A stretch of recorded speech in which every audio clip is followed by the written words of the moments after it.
नमस्ते बच्चों। आज हम हमारी 9th क्लास की साइंस की वर्कशीट नंबर 34 करेंगे, जिसमें हम गति के पहले समीकरण को ग्राफ के द्वारा कैसे प्राप्त कर सकते हैं वो जानेंगे। तो सबसे पहले हम जान लेते हैं कि गति के समीकरण आखिर है क्या।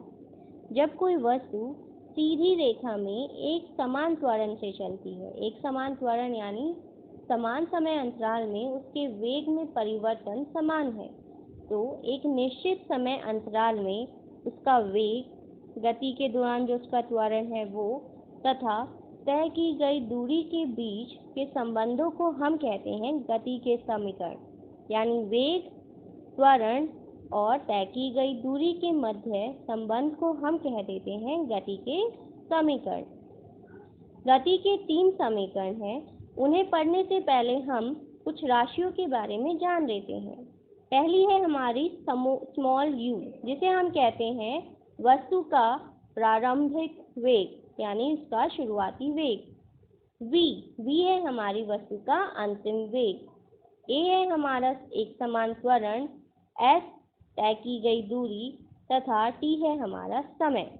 अगर हम गति के पहले समीकरण की बात करें तो गति का पहला समीकरण वेग तथा समय के मध्य संबंध बताता है, जो है हमारा v यानी अंतिम वेग बराबर है u प्लस at। गति का दूसरा समीकरण हमें समय तथा स्थिति के मध्य संबंध बताता है, जो है h बराबर है ut जमा 1/2 at स्क्वायर। गति का तीसरा समीकरण हमें वेग तथा स्थिति के मध्य संबंध बताता है, जो है 2as बराबर है v square minus u square. इनका इस्तेमाल हम हमारे दैनिक जीवन में गति के वेग, समय, दूरी तथा त्वरण आदि से रिलेटेड जितने भी क्वेश्चंस हैं उन्हें आसानी से हम हल कर सकते हैं, सॉल्व कर सकते हैं। इससे नेक्स्ट पेज में हम इसी गति के पहले समीकरण को ग्राफ के द्वारा कैसे प्राप्त कर सकते हैं वो जानेंगे।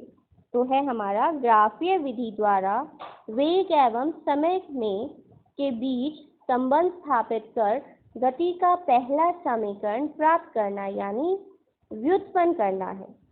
इसके लिए हम एक ग्राफ ले लेते हैं, जिसके x अक्ष पर हम ले रहे हैं हमारा समय और जो y अक्ष है उस पे हम ले रहे हैं हमारा वेग। क्लियर? ये है हमारा O बिंदु यानी ओरिजिन। एक समान त्वरण से चल रही किसी वस्तु का वेग समय ग्राफ हमने ले लिया। अब इसमें हम इसका वस्तु का आरंभिक वेग जो है वो शून्य नहीं है, यानी u बराबर नहीं है किसके, शून्य के। तो हमने इसी ग्राफ पर एक बिंदु लिया A। ये A जो है हमारा, ये है u हमारी आरंभिक वेग।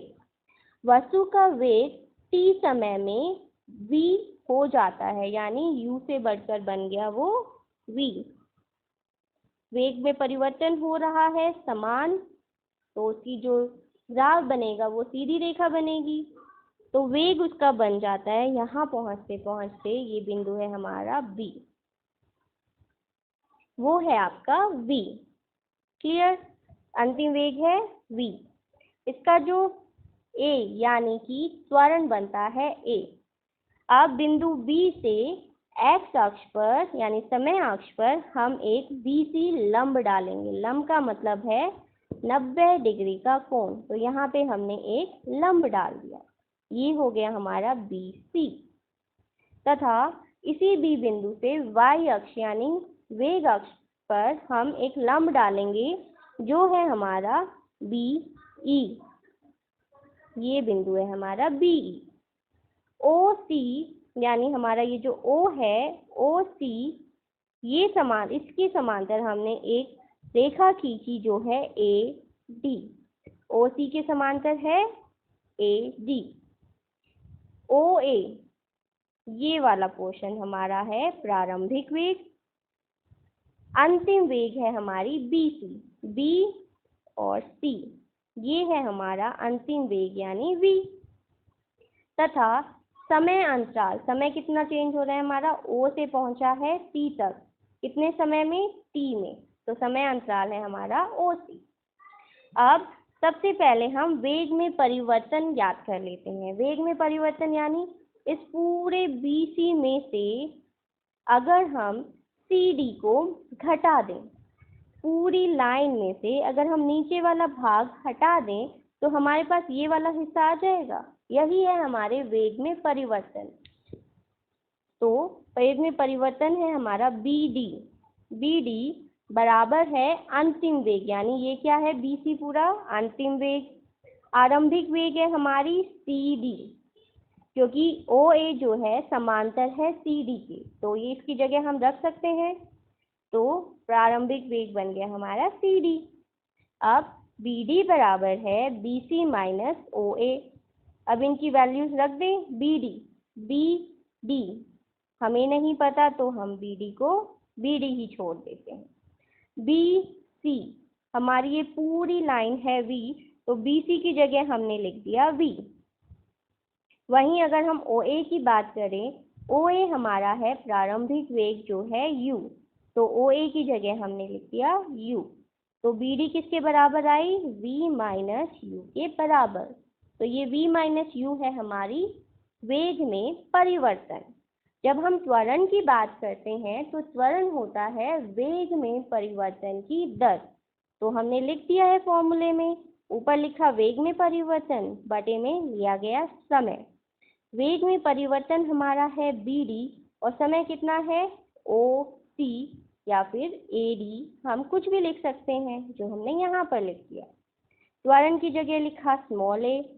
BD समय लगा उसे T, तो BD किसके बराबर आ गया? BD बराबर है AT की। एक ऊपर BD आया था जो बराबर था V माइनस U, एक बार नीचे और BD किसके बराबर है? AT।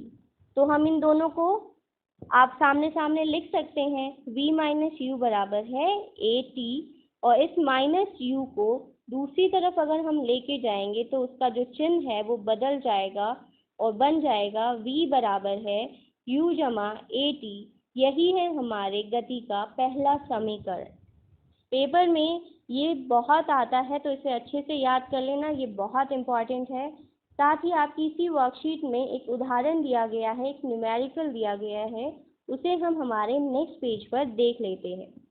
उदाहरण है, किसी चलती बस पर ब्रेक लगाने पर, यानी शुरुआत में उसका जो आरंभिक वेग है वो है हमारा U, जो हमें नहीं पता, तो हम क्या करेंगे? U के आगे लगा देते हैं क्वेश्चन मार्क। जब हमने उस पर ब्रेक लगाया तो गति के विपरीत दिशा में, यानी गति की उल्टी दिशा में त्वरण लगा कितना? 6 मीटर प्रति सेकंड स्क्वायर। तो जो A है वो हमारा बन गया है 6 मीटर प्रति सेकंड स्क्वायर। विपरीत दिशा में लगा है तो इसके आगे हम माइनस का चिन्ह लगा देंगे। यदि बस ब्रेक लगाए जाने के बाद, जैसे ही हम किसी गाड़ी में ब्रेक लगाते हैं तो उसका जो अंतिम वेग होता है वो क्या बन जाता है? वो बन जाएगा 0, क्योंकि ब्रेक लगने के बाद तो गाड़ी रुक जाएगी, तो वो बन गया 0 मीटर प्रति सेकंड। कितना समय लगा उसे? T हो गया हमारा 2 सेकंड। हमने अभी अभी गति का पहला समीकरण देखा जो था हमारा V बराबर है U जमा AT। हमारे पास V का मान भी है, हमारे पास T का मान भी है, A का मान भी है, तो हमारे पास क्या नहीं है? U। तो इस समीकरण से हम U का मान ज्ञात कर सकते हैं, जो आंसर आएगा आपका 12 मीटर प्रति सेकंड, जो है आंसर। इसी के जो क्वेश्चंस दिए गए हैं, पहला क्वेश्चन है आपका, गति के 3 समीकरण लिखिए, जो है आपके V बराबर है U जमा AT। दूसरा समीकरण है S बराबर है UT प्लस 1/2 AT स्क्वायर। और गति का तीसरा समीकरण है 2AS बराबर है V square minus U square, जो कि आपकी वर्कशीट में ये तीनों ही समीकरण लिखे हुए हैं। दूसरा क्वेश्चन है आपका, गति के पहले समीकरण को वेग समय ग्राफ की मदद से व्युत्पन्न कीजिए, यानी उसे प्राप्त कीजिए।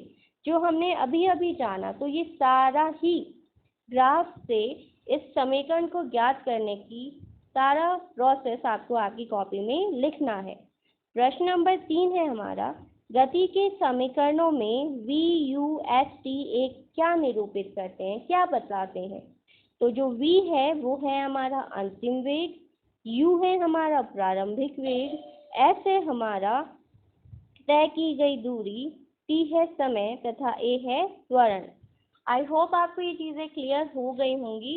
इसे कंप्लीट करें और मुझे भेज दें। Thank you.